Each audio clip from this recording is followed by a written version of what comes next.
ಈ ಮಹಿಳೆ ಎಲ್ಲರಿಗಿಂತ ಫುಲ್ ಡಿಫ್ರೆಂಟ್. ನಾವೆಲ್ಲ ಆಫೀಸ್ಗೆ ಬಸ್ಸು ಅಥವಾ ಕಾರು ಬೈಕ್ನಲ್ಲಿ ಹೋಗ್ತೀವಿ. ಹಲವರು ಮೆಟ್ರೋ ರೈಲಿನಲ್ಲೂ ಕೂಡ ಆಫೀಸ್ಗೆ ಹೋಗ್ತಾರೆ. ಆದರೆ ಈ ಮಹಿಳೆಯ ಟ್ರಾವೆಲ್ ಹಿಸ್ಟ್ರಿ ಅಚ್ಚರಿ ಮೂಡಿಸುತ್ತೆ.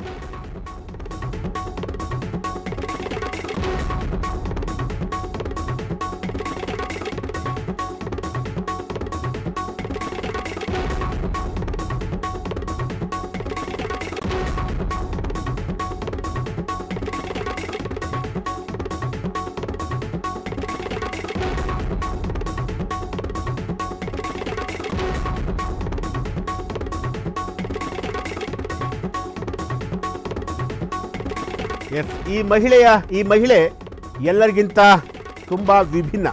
ನಾವೆಲ್ಲ ಆಫೀಸ್ಗೆ ಬಸ್ಸು ಅಥವಾ ಕಾರು ಅಥವಾ ಬೈಕಲ್ಲಿ ಹೋಗ್ತೀವಿ. ಕೆಲವರು ಮೆಟ್ರೋ ಹೀಗೆ ರೈಲ್ನಲ್ಲಿ ಆಫೀಸ್ಗೆ ಹೋಗ್ತಾರೆ.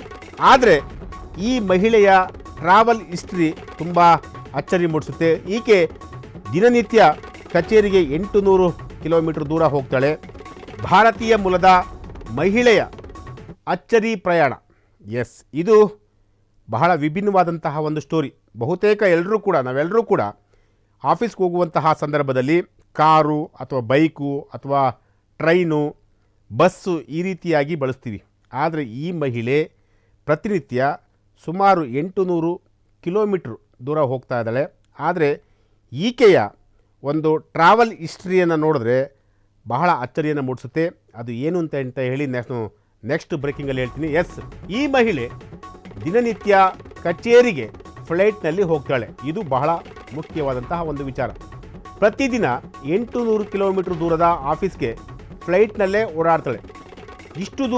ಇಷ್ಟು ದುಬಾರಿ ಪ್ರಯಾಣ ಮಾಡೋಕ್ಕೂ ಒಂದು ಕಾರಣ ಕೂಡ ಇದೆ. ಮಲೇಷ್ಯಾದಲ್ಲಿ ಏರ್ ಏಷ್ಯಾ ಕಂಪನಿಯಲ್ಲಿ ಕೆಲಸ ಮಾಡ್ತಾಳೆ ರಾಚೆಲ್ ಕೌರ್.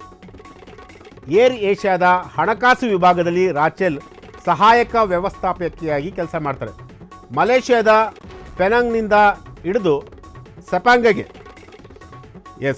ಮಲೇಷಿಯಾದ ಪೆನಾಂಗ್ನಿಂದ ಸೆಪಾಂಗ್ಗೆ ನಿತ್ಯವೂ ಈಕೆ ಫ್ಲೈಟ್ನಲ್ಲಿ ಓಡಾಟ ಮಾಡ್ತಿರುವಂಥದ್ದು. ತನ್ನ ಮಕ್ಕಳಿಗಾಗಿ ನಿತ್ಯ ದೂರ ಪ್ರಯಾಣ ಮಾಡ್ತಾ ಇದ್ದಾಳೆ ಈ ಮಹಾತಾಯಿ. ಮಕ್ಕಳ ಜೊತೆ ಇದ್ದು ಕಚೇರಿ ಕೆಲಸಕ್ಕೆ ದೂರದ ಸೆಫಾಂಗ್ಗೆ ಓಡಾಟ ಮಾಡ್ತಿರುವಂತಹ ಮಹಿಳೆ. ಮಕ್ಕಳ ಜೊತೆ ಇರಲೇಬೇಕೆಂಬ ಉದ್ದೇಶದಿಂದ ಈ ಮಹಾತಾಯಿ ಮಹಾತ್ಯಾಗವನ್ನು ಮಾಡಿರುವಂಥದ್ದು. ಈಕೆ ಹೆಸರು ರಾಚೆಲ್ ಕೌರ್ ಅಂತೇಳಿ. ಮಾಸಿಕ ಪ್ರಯಾಣ ವೆಚ್ಚ ಇದೆಯಲ್ಲ ಕೇವಲ 41,000 ಮಾತ್ರ.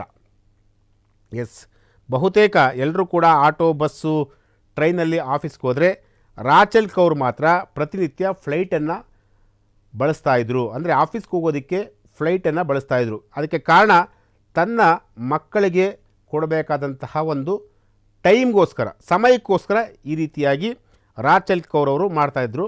ಇವರ ಒಂದು ಮಾಸಿಕ ಪ್ರಯಾಣದ ವೆಚ್ಚ ಕೇವಲ 41,000 ಮಾತ್ರ.